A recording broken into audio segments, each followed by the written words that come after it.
장부가액, 그러니까 재무제표에 있는 금액이 사용가치나 매각가치에 못 미치는 상황이 된다. 물론 무형자산은 매각가치가 없죠. 우리가 개발비를 뭐 한 수백억을 쌓아놨다.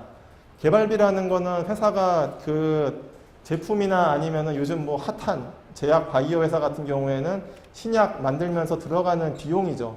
그 인건비하고 재료비, 그 다음에 뭐 여러 가지 그 사오는 그 경비들 등등 해가지고 그런 비용들을 한 방에 인식을 한 게 아니고 개발비라는 자산으로 쌓아놨다가 이게 나중에 제품으로 판매될 때 그때 가서 그 개발비에 대해서 무형자산 상각비로 인식을 하겠다라는 게 개발비고, 그게 만약에 실현화가 안 된다라고 하면은 그냥 다 떨어내야 되는 거죠. 그 개발비를 얻다가 팔 수는 없죠. 회사가 그냥 이미 다 까먹은 돈이기 때문에.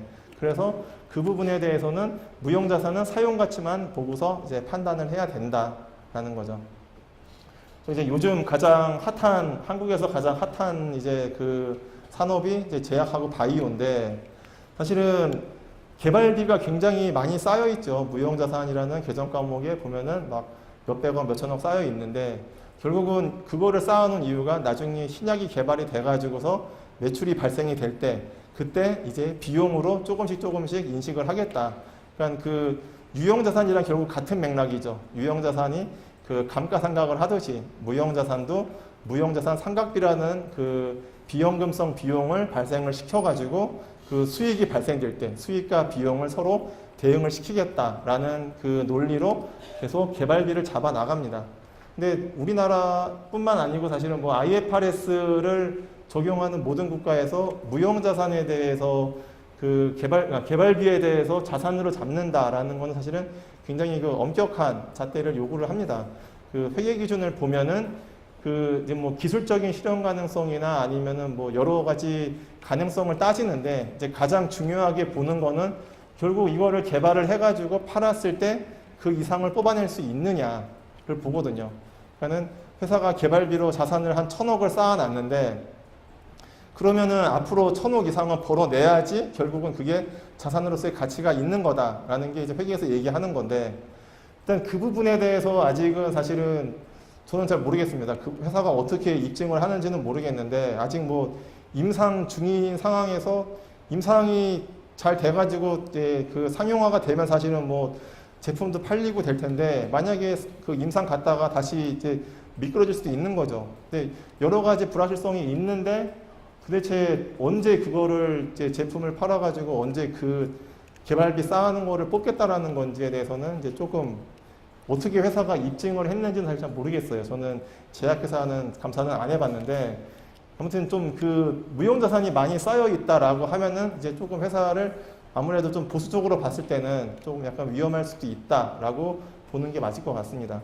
물론 뭐 잘 돼가지고 그 문제가 없으면 다행인데, 사실은 좀 먼 미래의 이야기일 수도 있고, 그리고 그 오랜 기간이 지나서 결국 상용화를 시켰는데 다른 경쟁업체가 다 치고 들어와가지고서 이미 레드오션 돼버리면은 뭐 결국은 또 회수하기 힘든 상황이 올 수도 있는 거죠.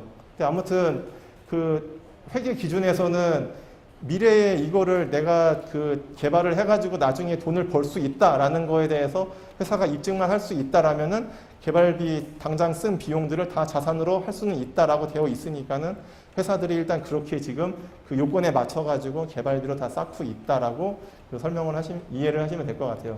나중에 혹시 뭐 또 기회가 되면은 이 뭐 무형자산에 대해서도 한번 또 그 설명을 드리도록 하겠습니다. 무형자산이 뭐 개발비도 있지만은 그 뭐 YG나 SM 같은 경우에는 연예인 몸값도 사실은 그 무형자산이죠. 그 전속계약금 가지고서 그 전속계약 기간 동안 이제 상각을 하죠. 그 15억짜리로 이제 연예인을 계약을 했는데 3년 동안 이제 그 전속계약을 했다라고 하면은 15억에 3년이니까는 이제 1년에 5억 정도의 그 이제 상각비가 발생이 되죠. 그러면은 회사는 최소한 5억 이상의 매출을 일으켜야지 똔똔이 되는데, 문제는 연예인이 돈을 벌어오면은 회사가 다 갖는 게 아니죠. A급 같은 경우에는 최소한 8대2죠. 80%는 연예인이 다 가져가죠. 그러면은 연예인 15억짜리, 3년에 15억짜리 연예인이 만약에 계약이 됐다. 그러면은 그 연예인은 1년에 25억을 벌어와야 돼요. 25억을 벌어와서 80%인 20억은 연예인이 가져가고, 그 다음에 나머지 20%인 5억은 회사에 이제 그 매출이 되는 거죠. 그러면은 최소한 25억 이상은 벌어와야지 그 전속계약금에 대한 자산의 가치가 있는 거죠. 근데 이 연예인이 만약에 중간에 사고를 쳤다, 더 이상 방송 활동이 불가능하다라고 하면은 무형자산은 더 이상 자산으로서의 가치가 없죠. 그래서 자산 다 까버립니다. 실제로 제가 옛날 연예기획사 감사할 때 다 깠어요. 갑자기 얘가 병역 비리에 휘말려가지고 군대를 가야 돼요. 전속 계약금이 너무 많이 남아있는 거예요.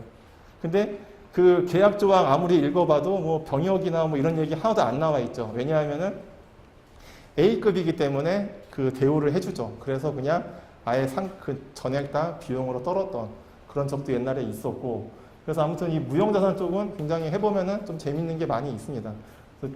여기까지는 일단 오늘은 그냥 그 유형자산과 무형자산, 아무튼 회사가 그 재무제표에 달아놓은 금액이 결국은 그거 가지고 벌어들일 수 없다, 아니면은 이거를 팔았을 때 이 가격보다 못 받는다라고 되면은 그 부분에 대해서는 손실로 추가로 인식을 해야 된다.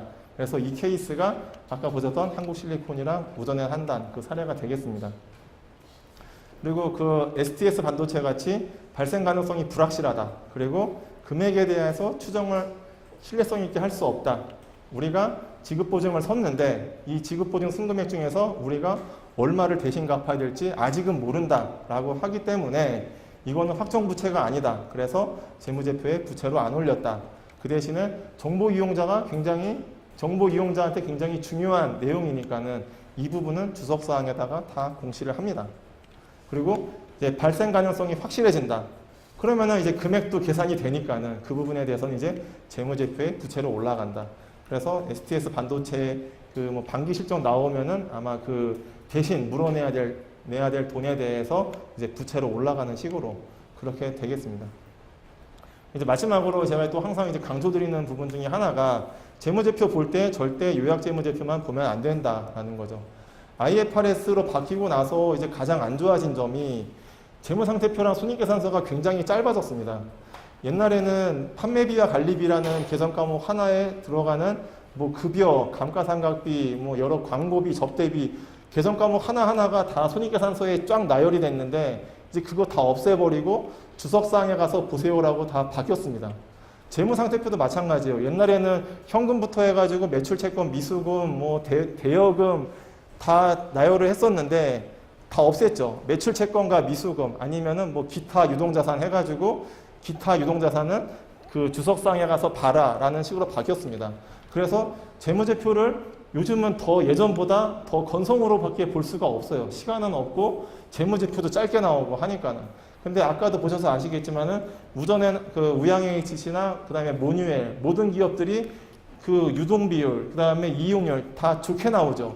왜냐하면은 유동자산이랑 유동부채에 들어가 있는 구성 내역들이 다 문제가 있음에도 불구하고 그거를 그 재무제표만 대충 봤을 때는 잘 티가 안 나니까는 그냥 넘어가는 상황이 되는데, 유동비율이 아무리 좋아도 대손충당금이 설정이 안 된 채권 중에서 장기 미해스되고 있는 채권들 아니면은 그 진부화되거나 원가 이하로 팔릴 재고자산이 많아가지고 그 재고가 수북하게 쌓여있는 모뉴엘 같은 기업들 같은 경우에는 유동비율이 아무리 좋아도 유동자산 자체가 다 부실화가 됐기 때문에 절대 요약재무제표만 보고서 이거 좋다라고 해서 회사가 문제가 없다라고 판단을 하면 안 된다라는 거죠.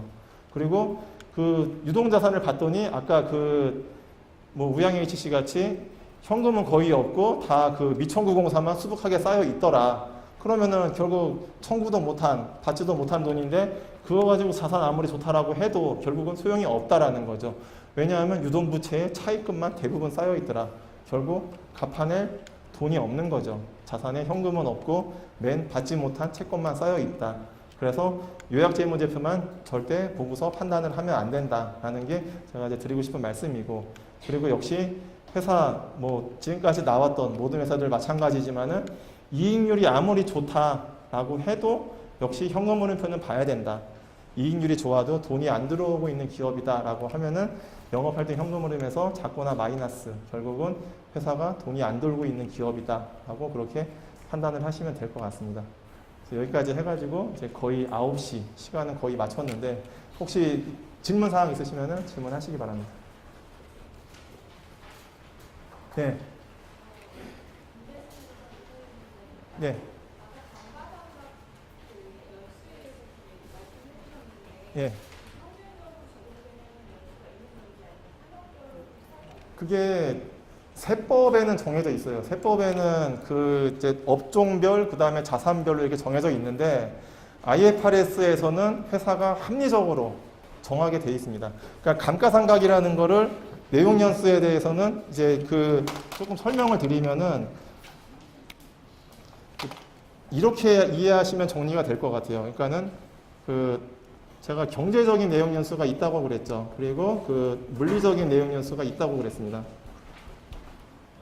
회사가 기계장치를 샀는데 기계장치가 너무 튼튼해가지고 이거 일본제다. 10년은 가도 끄떡 없다. 그래서 10년을 감가상각을 하겠다라는 게 아니고 이 기계장치를 내가 사장이 봤을 때 이거 한 5년 동안이면은 여기서 충분히 뽑아먹을 수 있겠다라고 되면은 이 중에서 작은 거로 이렇게 상각을 해야 된다라는 거죠. 그리고 이제 반대의 케이스로 봤을 때 아까 말씀드렸다시피 고속버스가 있다. 고속버스로 돈을 얼마큼 벌 수 있느냐라고 하면은 사실은 거의 뭐 무한대라고 볼 수도 있고 아니면은 뭐 KTX를 능가하는 더 좋은 싸고 좋은 뭐가 나온다라고 하면은 뭐 한 10년이 될 수도 있겠죠. 근데 아까도 말씀드렸다시피 그 버스를 8년 동안 굴릴 수 있다. 우리는 잘 모르겠지만 240km를 달릴 수가 있는 버스다라고 하면은 당연히 이걸로 가는 게 맞겠죠. 그래서 이거는 회사가 다 판단을 하게 돼 있습니다. 그래서 그 감가상각 기계장치 같은 경우에 정말 길게 하는 회사는 한 30년까지 하는 회사도 제가 본 적이 있어요. 그래서 그 IFRS라는 게 회사한테 자율성을 굉장히 많이 부여를 했습니다. 회사가 원칙을 가지고서 회사 회계를 조용을 할 수가 있습니다. 다음 또 질문 사항 있으신가요? 예.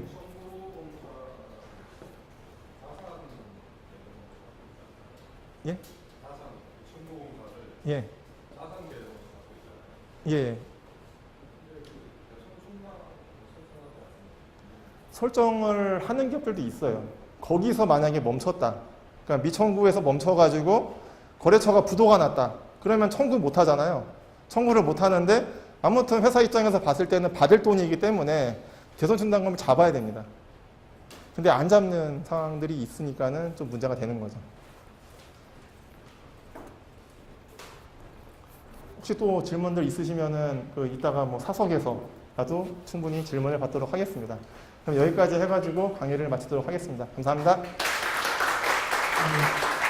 강의가 사실은 좀 어려운 부분이 좀 많았을 것 같아요. 내용도 좀 어렵지만 다른 내용 더 많이 접할수록 개인적인 사실 또 제가 아까 말씀드렸듯이 2차에서 알려드렸던 부분인데요. 오늘 2차는 저희가 뒷풀이 하는 장소는 유진그룹 홍보팀에서 좀 도와주시기로 했어요. 잠깐 뒷풀이 위해서 저희 유진그룹 홍보팀에서 오셨거든요. 그래서 아마 저랑 강사님이 정리하고 갈 건데 아까 말씀드렸듯이 좀 착각해 보시면 저 조금씩 보이거든요. 병원에 나가셔가지고 국민회계 상대랑 벽돌을 처음 보시면 피플 호프라는 데가 있습니다. 국민회계 상을 예약했으니까 시간 되시는 분들 참석해 주시고요. 그리고 강사님 강의 중에 이제 보니까 이제 유재석이 들어가는 FNC 엔터테인먼트 재무제표가 보고 싶어지네요. 우리한테 얼마나 이렇게 하고 있는지. 그리고 이 기타 등등 사실은 지나간